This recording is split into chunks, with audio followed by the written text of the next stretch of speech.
कडून राज्यात लवकरच ऑपरेशन टायगर राबवलं जाईल अशी जोरदार चर्चा आहे। या चर्चांमध्ये धाराशिवचे पालकमंत्री प्रताप सरनाईकांनी उद्धव बाळासाहेब ठाकरे पक्षाच्या धाराशिवच्या आमदार खासदारांच्या आगामी राजकीय वाटचालीबद्दल काही संकेत दिले।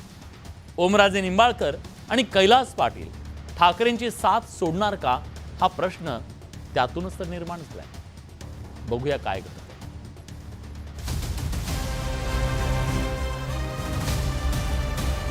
सर्वसामान्य जनतेनं आम्हाला खरी शिवसेना म्हणून दाखवलेलं आहे, धनुष्यबाण आम्हाला दिलेलं आहे। त्यामुळे धाराशिव जिल्ह्यामध्ये सुद्धा जर काही बदल झाला तर तुम्हाला काही असं विशेष वावगं वाटायला नको। आम्ही खमके आहेत, आमच्यावर काय दहाडबी पडत नाही, काहीच नाही। त्यामुळे हाय तिथं आपलं निभराव, आम्ही काय काळजी करू नका। आणि आताचं जे राजकारण चाललंय ती कसं आहे, जिकडं खोबरं तिकडं चांगलं आहे, फक्त नाव जनतेच्या विकासाचं द्यायचं। मला वाटते त्या धाटणीतले आम्ही नाहीत। राज्यात ऑपरेशन टायगरची चर्चा रंगलेली असताना धाराशिवमधल्या घडामोडींनी सर्वांचं लक्ष वेधलंय। पालकमंत्री असलेल्या प्रताप सरनाईकांनी धाराशिव दौऱ्यावर असताना ऑपरेशन टायगर बद्दल केलेल्या एका सूचक वक्तव्यामुळे अनेकांच्या भुवया उंचावल्या। ठाकरेंच्या पक्षाचे धाराशिवचे खासदार ओमराजे निंबाळकर आणि आमदार कैलास पाटील महायुतीचेच आहेत असं वक्तव्य सरनाईकांनी केलं आणि चर्चांना सुरुवात झाली। या राज्यातील जनतेनं दाखवून दिलेले आहे की खरी शिवसेना कोणाची आहे। बाळासाहेबांचे खरे विचार घेऊन कोण पुढे चाललेले आणि त्या माध्यमातून फक्त 80 जागा लढून 60 जागा निवडून आणण्याची किमया एकनाथ शिंदे साहेबांच्या नेतृत्वाखालील शिवसेनेनं केलेली आहे। त्यामुळे सर्वसामान्य जनतेनं आम्हाला खरी शिवसेना म्हणून दाखवलेलं आहे, धनुष्यबाण आम्हाला दिलेलं आहे। त्यामुळे धाराशिव जिल्ह्यामध्ये सुद्धा जर काही बदल झाला तर तुम्हाला काही असं विशेष वावगं वाटायला नको। प्रताप सरनाईकांच्या वक्तव्यानंतर चर्चांचं मोहोळ उठलं। खरं तर ओमराजे असोत की कैलास पाटील दोघेही ठाकरेंचे खंदे समर्थक मानले जातात। पण सोमवारी आनंद दिघेंच्या जयंतीनिमित्त ओमराजेंनी शेअर केलेल्या पोस्टमध्ये उद्धव ठाकरेंचा फोटोच नसल्यानं चर्चांना पेव फुटलं।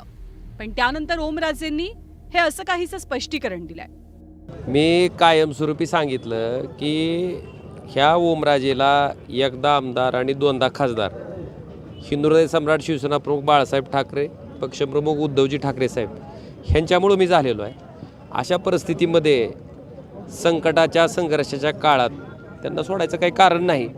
आणि आताचं जे राजकारण चाललंय ती कसं आहे, जिकडं खोबरं तिकडं चांगलं आहे, फक्त नाव जनतेच्या विकासाचं द्यायचं। मला वाटते त्या धाटणीतले आम्ही नाहीत। माणूस रिकाम्या हातानंच येतंय आणि रिकाम्या हातानंच जातंय। माणूस मेल्याच्या नंतर काय शिल्लक राहतंय, त्याचं नावच राहतंय। तुम्ही कधी ऐकलं का बॅगा भरून गेलं घेऊन म्हणून, वर जमीन लयमिटी घेतली वर घेऊन गेलं म्हणून? सगळं इथं ठेवायचं आहे। त्यामुळं माणसाचं नाव ही अखंड राहतं आणि ती नाव जपायचं काम आम्ही निश्चित। पालकमंत्री प्रताप सरनाईकांनी केलेल्या वक्तव्याच्या पार्श्वभूमीवर सोमवारी धाराशिवमध्ये एसटी दरवाढी विरोधात उबाठानं केलेलं आंदोलन सुद्धा चांगलं चर्चेत राहिलं। मला काय म्हणायचंय, निष्ठेचं मीटर जर भेटलं तर आणा एकदा, म्हणजे असं माणसाला लावून आपण तपासू तरी। एक लक्षात घ्या, ही निष्ठा ह्याच्यापेक्षा सगळ्यात महत्त्वाचं कुणाचं कसं झालंय, कोण कुठल्या मजबुरीने गेलंय, एखाद्याला प्रेशराईज करायचं, गुन्हे दाखल करायचे, ईडी सीबीआयच्या धाडी टाकायच्या आणि त्याला जायला मजबूर करायचं।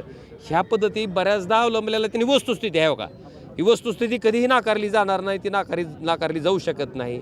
त्याच्यामुळं आम्ही खमके आहेत, आमच्यावर काय दहाडबी पडत नाही, काहीच नाही। त्यामुळे हाय तिथं आपलं निभराव, आम्ही काय काळजी करू नका। शिवसेनेत जेव्हा फूट पडली तेव्हा सुरतवरनं पलायन करत पुन्हा ठाकरेंकडे येणाऱ्या आमदारांपैकी कैलास पाटील एक आहेत। तर ओमराजे निंबाळकरही ठाकरेंचे खंदे निष्ठावंत मानले जातात।